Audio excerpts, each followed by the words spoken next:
السلام عليكم ورحمة الله وبركاته. النهاردة معانا الموديل الثالث في القناة ومن موديلز الماشين ليرنينج، وهو الديسيجن تري. الديسيجن تري هو زي الراندوم فورست، بس هي عبارة عن شجرة واحدة. يعني احنا لو نيجي نبص لها من منظور الشجرات، فالديسيجن تري هو شجرة بتعمل شجرة البارامترز بتاعتها عبارة عن شجرة واحدة، تبدأ تصحح وتتعلم وبعدين تطلع لك الناتج في الاخر. برضه بينقسم لكلاسيفاير وريجريسور.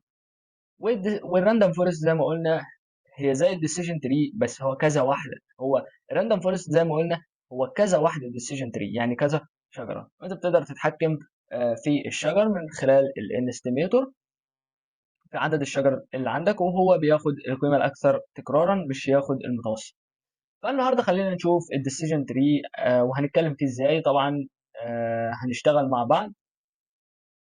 طبعا يا شباب، دي الداتا عندك زي ما انت شايف، هي داتا مينتيننس لماكينات في جزء في مصنع معين او حاجه. فزي ما انت شايف هنا بالشكل ده كده، عايزين اول حاجه ناخد الفيتشر. فانت برضو لو تيجي تسال نفسك، فانت هنا هتطلع تارجت، فبالتالي التارجت عندك عباره عن صفر وواحد. فانت مش هيكون يعني فانت هتترجم على طول ان انت هتشتغل كلاسيفيكيشن، تصنيف، طالما التارجت صفر وواحد، او انت عايز تطلع يا اما فئات. يعني خلاص دي كلاسيفاير. انما هتطلع ارقام معينه، ارقام عشوائيه، فانت بتشتغل ريجريسور. الديسيجن تري هي بتشتغل البوث كلاسيفيكيشن وبتشتغل برضو ريجريسور.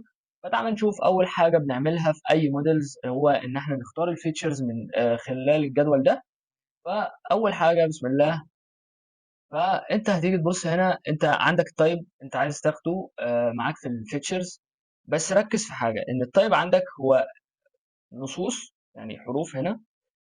فبالتالي مش هينفع تحطه معاك في الفيتشر على طول، لانه هيطلع لك ايرور. فانت محتاج ان انت تحوله زي ما قلنا في فيديو شورتس اللي فات، ازاي بنحول النصوص اللي هي التصنيفيه. النصوص التصنيفيه زي السكشوال، ميل او فيميل، فبنعملها امر الجيت دامز. فاول حاجه هو ان احنا هنعمل امر الجيت دامز، هنقول له دي اف ايكوال بي دي دوت جيت دامز. تمام. هتقول له اسم الجدول اللي عندك دي اف، هتقول له خد لي من العمود الكولوم مثلا، وليكن لا مش تاخد الكولوم كلاس، انما هتاخد عمود التايب، كولوم التايب.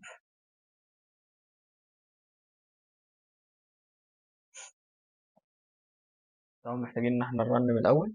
تمام.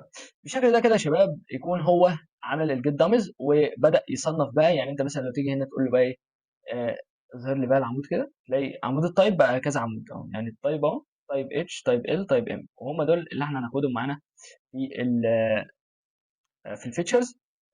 بعد كده بقى كله هنا ارقام. تمام. فمش في مانع يعني ان هو احنا ناخدهم معانا في الفيتشرز.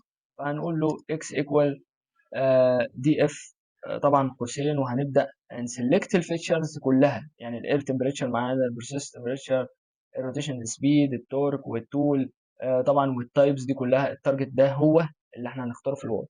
فهعمل انا الفيتشر بسرعه وهرجع لكم تاني طبعا. وهنا بقى هنختار الواي بنفس الكيفيه، وهو دي اف.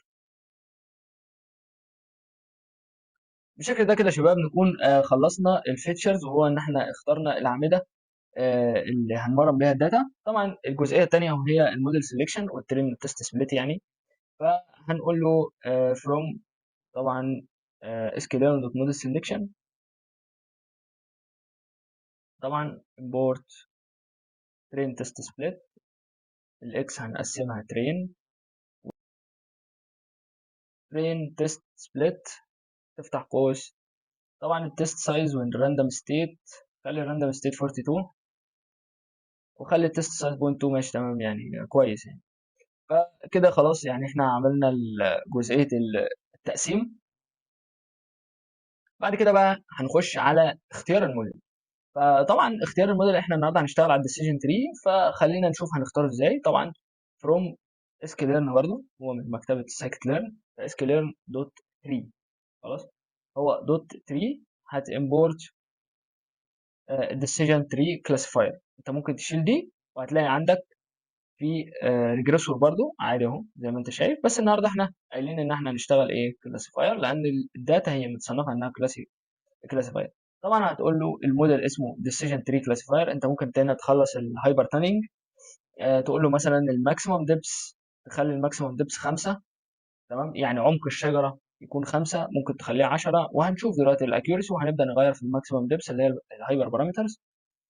فبالتالي دي البارامترز عندك. احنا خلينا الماكسيمم ديبس 5، تمام. دلوقتي هنعمل جزء البريدكشن اللي هو بريدكت ايكوال سي ال اف دوت بريدكت، يعني دوت بريدكت، تمام.